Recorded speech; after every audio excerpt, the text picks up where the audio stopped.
Bwana, dunia leo inaomboleza kifo cha Papa Francis ambaye amefariki akiwa na umri wa miaka 88, na hii ni kwa mujibu wa Vatican. Wamethibitisha kwamba kiongozi huyu wa kanisa Katoliki Papa Francis amefariki dunia akiwa na umri wa miaka 88.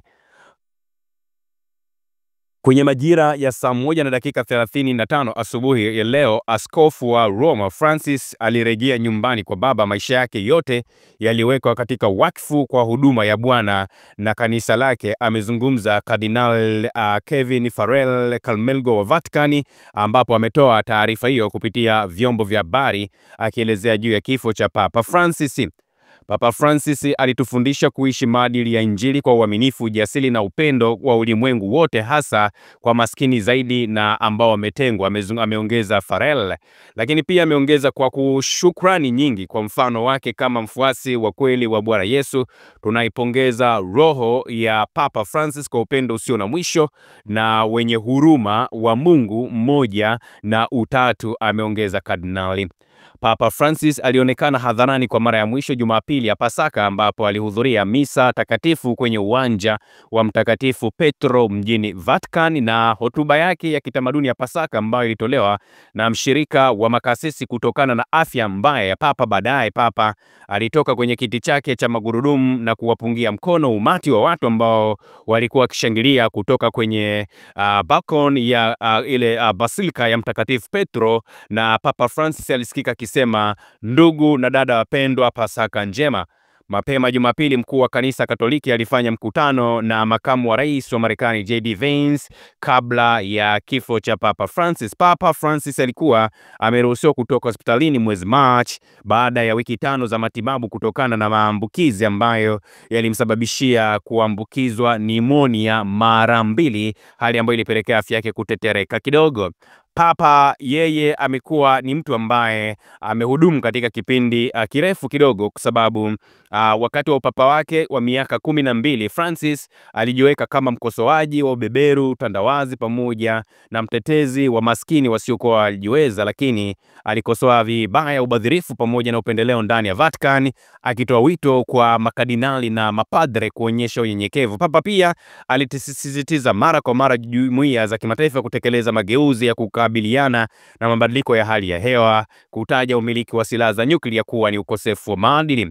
Majaribio yake ya kujumuisha kanisa Katoliki zaidi yalisababisha utata, ambapo Papa alisema mnamo mwaka 2023 kwamba ushoga sio kosa. Mapema mwaka huu Francis 2025 aliruhusu ushoga kwa makasisi nchini Italia, lakini pia aliwashawishi wanawake kwenye majukumu muhimu zaidi ya kufanya maamuzi ndani ya kanisa, ambapo pia alijaribu kushughulikia swala la unyanyasaji wa kijinsia kwa watoto na umaskini wa Kikatoliki, ingawa kuna maoni ambayo yanakinzana kuhusiana na juhudi zake Papa Francis. Na alifanya kazi ili kuboresha uhusiano kati ya kanisa Katoliki pamoja na madhehebu mengine ya kidini, kutembelea Rasia kule Arabia pamoja na Iraq, lakini pia kukutana na viongozi wa makanisa ya Orthodox kule Urusi, na alikutana na Kirill mwaka 2016. Kwa hiyo waumini wa kanisa Katoliki duniani leo wamempoteza mtu ambaye ni kiongozi mkubwa duniani, lakini kama itoshi ni kiongozi ambaye alikuwa ana misimamo yake fulani hivi ambayo huenda watu wengi walikuwa hawaielewi. Sasa kwa wale ambao labda inawezekana historia kidogo hawaielewi, nimewaleteni hapa just kwa ufupi historia ya Papa Francis kuhusiana na wapi alikozaliwa, lakini pia historia ya familia kwa ujumla wake. Sasa Papa Francis alizaliwa tarehe 17 Disemba mwaka 1936 pale Buenos Aires, Argentina, akiwa ni raia wa Argentina lakini ana asili ya Kiitaliano kwa sababu wazazi wake walizaliwa pale Italia. Na familia yake, baba yake alikuwa anaitwa Mario Jose Bergoglio, mfanyakazi wa kampuni ya rel. Mamake Regina Maria Sivol, ambaye huyu alikuwa ni mama wa nyumbani, lakini pia ana ndugu wanne. Alisoma masomo ya kemia, alipata shahada ya teknolojia ya chakula kabla ya kujiunga na seminari ambapo aliingia katika lile shirika la Yesu kwa maana ya Jesuit mwaka 1958. Hawa ni watu ambao huwa wana misimamo sana. Ukisikia shirika la Wajesuit ni watu ambao pia wana nguvu kubwa sana duniani, na alisomea falsafa ya theolojia pamoja akapata mafunzo ya juu katika vyuo vya Kikatoliki nchini Argentina pamoja na pale Chile. Na Papa Francis mwaka 1969 13 Disemba alipadirishwa akifanya kazi kama mwalimu mlezi wa kidini, lakini pia kiongozi wa shirika la Jesuit nchini Argentina, na alikuwa askofu mkuu wa kule Buenos Aires kuanzia mwaka 1998 akiteuliwa kuwa kardinali na Papa Yohane Paulo wa pili mwaka 2001. Kwa hiyo huyu jamaa pia alipata hiyo nafasi ya kuteuliwa kuwa kardinali. Kuchaguliwa kuwa papa ilikuwa ni tarehe 13 Machi mwaka 2013, akimrithi Papa Benedikto wa 16 ambaye alistaafu, na alichaguliwa katika mkutano wa makardinali ambao unafahamika kama conclave ambao ulifanyika huo mwaka 2013, na yeye ni papa wa kwanza kutoka Amerika ya Kusini na wa kwanza kutoka shirika la Jesuit ambaye alikuwa akihudumu kama papa, na anajulikana kwa wengi ambavyo wanamfahamu ni mtu ambaye alikuwa mnyenyekevu, lakini alikuwa anajali sana maskini, alikuwa anahimiza mageuzi ndani ya kanisa, lakini pia alikuwa anapenda sana kuzungumzia masuala ya haki za binadamu, mazingira pamoja na amani duniani, na amekuwa kiongozi wa kidini ambaye amekaribisha mazungumzo kati ya dini mbalimbali. Na hadi sasa Papa Francis anapofariki dunia amefariki akiwa na umri huo wa miaka 88, na kifo ndo hicho ni sababu za masuala ya pneumonia pamoja na mambo mengine. Sasa Papa Francis, watu wengi inawezekana, unajua binadamu tulivyoumbwa ni sisi huwa ni watu ambao tunapenda kukumbuka sana yale mabaya ambayo mwanadamu ameyafanya, lakini so far ni kwamba huwa si wepesi sana kukumbuka kwamba mzee Alex Guido Mvingi aliwahi kufanya hivi na hivi ambacho kilikuwa ni kizuri, lakini utasikia tu anasema bwana, huyu jamaa bora ametangulia tu, bora amekufa kwa sababu alikuwa anafanya jambo hili na hili na hili, lakini hawawezi kukuhesabia yale mazuri ambayo umeyafanya. Though alikuwa anafanya mambo mengi mazuri kama ambavyo nimekueleza, lakini historia haiwezi kuacha kumwandika au haiwezi kuacha kumtangaza kama kiongozi ambaye anaingia katika historia ya mapapa duniani, ambaye alikuwa anawatetea watu ambao wana imani ya kishoga au wanajihusisha na mapenzi ya jinsia moja, lakini pia watu ambao wana jamii ya LGBTQ. Na kwa nini tunasema hivyo?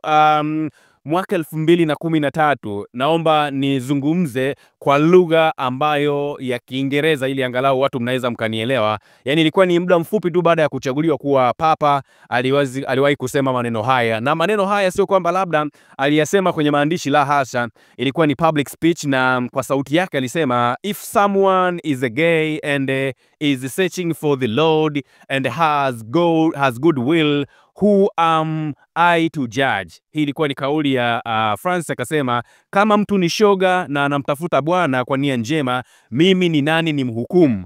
Hii ilikuwa ni kauli ambayo ilionekana kuwa na mwelekeo mpya kabisa wa kanisa la Kikatoliki, na ilikuwa inaonekana ni mwelekeo wa kuhalalisha ushoga, lakini pia alikuwa anaonekana ni mtu ambaye ana huruma kwenye watu ambao wanajihusisha na mapenzi ya jinsia moja, lakini ilikuwa ni kauli ambayo inaonesha pia ni kama anawakumbatia watu ambao wanajihusisha na mapenzi ya jinsia moja, wakati dunia imekuwa ikipinga, imekuwa ikiwa na kampeni mbalimbali juu ya kupinga vitendo vya ushoga pamoja na masuala ya usagaji and stuff. Kwa hiyo Papa Francis hata huko alikoenda ajue kabisa duniani watu hawatamjaji kwa asilimia kubwa kutokana na mema ndio yafanya, lakini watu watapiga spana kwenye maeneo ambayo wanaona kabisa hapo alikuwa anazingua, na alikuwa anapinga sana. Papa Francis amekuwa akisisitiza kwamba watu wa LGBTQ hawatakiwi kudharauliwa wala hawatakiwi kutengwa wala hawatakiwi kubaguliwa kwa namna yoyote, kwa sababu alisema wote ni watoto wa Mungu, wanastahili familia. Usimfukuze mtu kutoka kwenye familia kwa sababu ni shoga.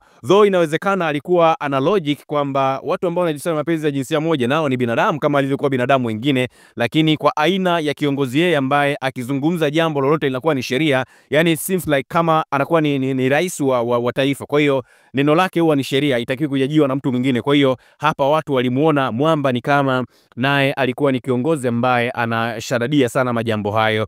Lakini pia of course kwa mara ya kwanza alikuwa anaonekana anapinga ndoa za mashoga makanisani, lakini alikuwa anasema ndoa ni kati ya mwanaume na mwanamke kulingana na mafundisho ya kanisa Katoliki. Hata hivyo mwaka 2020 alionyesha uungwaji mkono kwa sheria ambazo zinatambua haki za kiraia za mashoga, kwa maana ile civil unions, ili walindwe kisheria, hasa kuhudhuria kwenye masuala ya urithi, lakini pia kwenye maeneo ya afya. Yani wale watu ambao wanajihusisha na mapenzi ya jinsia moja, let's say kama wameenda kwenye kituo cha afya, wameenda hospitali, basi wanaweza wakahudumiwa kama ambavyo wanahudumiwa mtu mwingine yoyote yule. Mnamo Disemba mwaka 2023 Vatican ilitoa ruhusa kwa mapadri kubariki wanandoa wa jinsia moja, lakini walisema kwamba utawabariki wanandoa waonekane ni mke na mume, although ni watu wa jinsia moja, lakini alisema hawatotambulika kama wanandoa. Ilikuwa ni moja kati ya kauli ambazo zilikuwa ni contradiction sana,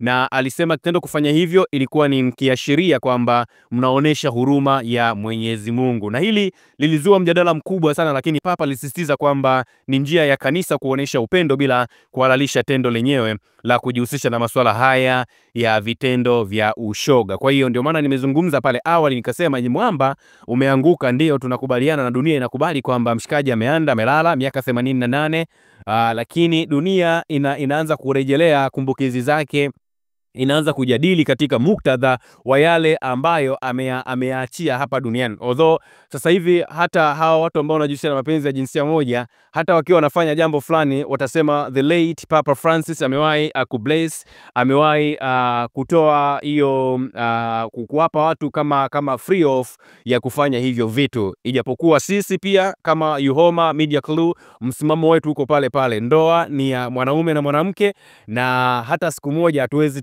entertain watu ambao wanajihusisha na mapenzi ya jinsia moja, kwa sababu ni kinyume kabisa na maandiko matakatifu yanavyozungumza kiimani. Lakini pia hata desturi tu na mila zetu pia zinazuia sana majambo kama hayo. Kwa hiyo hata sisi mjue kabisa, kwa wale ambao mmekuwa mkitufuatilia, mjue sisi msimamo wetu uko pale pale. Hatuamini kwenye masuala ya LGBTQ, tunaamini kwamba ndoa ni ya mke na mume, na tunaamini kwamba mtu ambaye anajihusisha na mapenzi ya jinsia moja si sehemu ya wale ambao sisi tunaweza tukawa tunahubiria every day. Tutapambana nao kuhakikisha kwamba dunia inafahamu juu ya madhara ya vitu kama hivyo, pamoja na mambo mengine. Huwa namuelewa sana Rais wa Urusi Vladimir Putin, yeye alisema hivi, akasema okay fine, mwanaume na mwanaume wamesema wanataka waoane, sawa, sasa tutawachukua. No, of course ilikuwa ni rais wa Uganda Yoweri Kaguta Museveni, moja kati ya marais ambao wanasimama, alisema hivi, okay fine, Uganda sisi hatuwezi tukaban masuala ya mapenzi ya jinsia moja, ila tutamchukua mwanaume na mwanaume ambao wameoana kama mke na mume, alafu tutawafungia chumbani kwa muda wa miezi 12, halafu wakitoka ndani ya miezi 12 hiyo hawajatuletea mtoto, basi watapigwa shaba hadharani ili kukomesha vitendo vya kishoga pamoja na usagaji. Kwa huo ulikuwa ni msimamo wa mataifa kama Uganda, na tunafahamu mataifa mengi sana duniani yako against na vitendo kama hivyo. Of course Marekani tunajua rais aliyepo sasa hivi alisema ndoa ni mwanaume na mwanamke, lakini pia Russia tunaona, China, Korea Kaskazini huko ndo usiseme walishaga vurugu zamani sana. Kwa hiyo tumuombe Papa Francis awe na pumziko jema, lakini aliyotuachia huku duniani sisi kama wananzengo tutaendelea kuyajadili katika namna ambayo inatupasa kuyajadili, ili tusiwarithishe kizazi ambacho kinakuja. Usisahau kusubscribe, like na kubonyeza alama ya kengele. Asante.